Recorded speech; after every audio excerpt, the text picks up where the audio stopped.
અન્યાય રહ્યા છે ત્યારે અન્યાય થાય તો આ રે ભાવનગરમાં પોલીસ જનતાની નહીં પરંતુ ભાજપ કાર્યાલયની સુરક્ષામાં વધુ વ્યસ્ત હતી।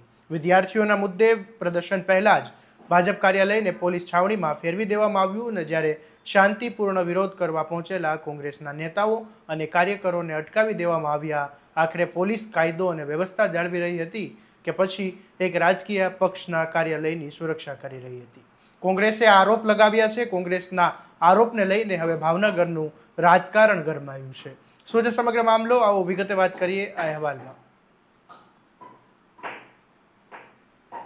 નમસ્કાર, હું છું આસિફ કાદરી અને સ્વમાન સાથે તમારું સ્વાગત છે। દિલ્હીના જંતર મંતર ખાતે વિદ્યાર્થીઓના આંદોલનને સમર્થન આપવા ભાવનગર જિલ્લા કોંગ્રેસ દ્વારા ભાજપ કાર્યાલયની બહાર વિરોધ પ્રદર્શનનું આયોજન કરવામાં આવ્યું હતું, પરંતુ વિરોધ શરૂ થાય તે પહેલા જ ભાજપ કાર્યાલયની બહાર ભારે પોલીસ બંદોબસ્ત ગોઠવી દેવામાં આવ્યો।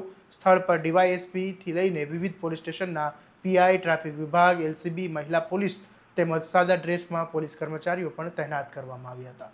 આ સ્થિતિ એવી બની ગઈ કે ભાજપ કાર્યાલયની આસપાસ કોઈ વિરોધ કરવા ન પહોંચી શકે તે માટે ચુસ્ત સુરક્ષા ગોઠવવામાં આવી। કોંગ્રેસનો આક્ષેપ છે કે સમગ્ર પોલીસ તંત્રનું ધ્યાન માત્ર ભાજપ કાર્યાલયને સુરક્ષિત રાખવામાં જ આવ્યું હતું।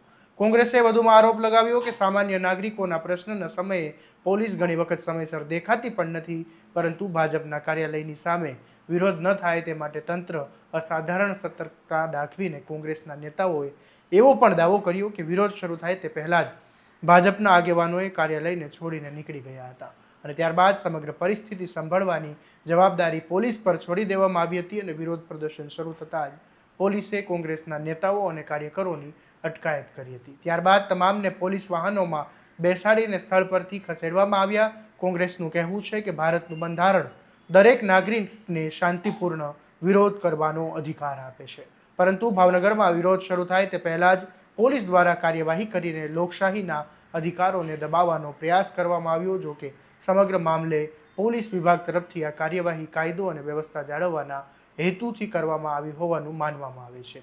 આ અંગે પોલીસનું સત્તાવાર નિવેદન સામે આવ્યું નથી, પરંતુ આ મામલે મોટો સવાલ શું પોલીસની જવાબદારી દરેક નાગરિક માટે સમાન છે કે પછી રાજકીય કાર્યક્રમો દરમિયાન ધોરણો બદલાઈ જાય છે?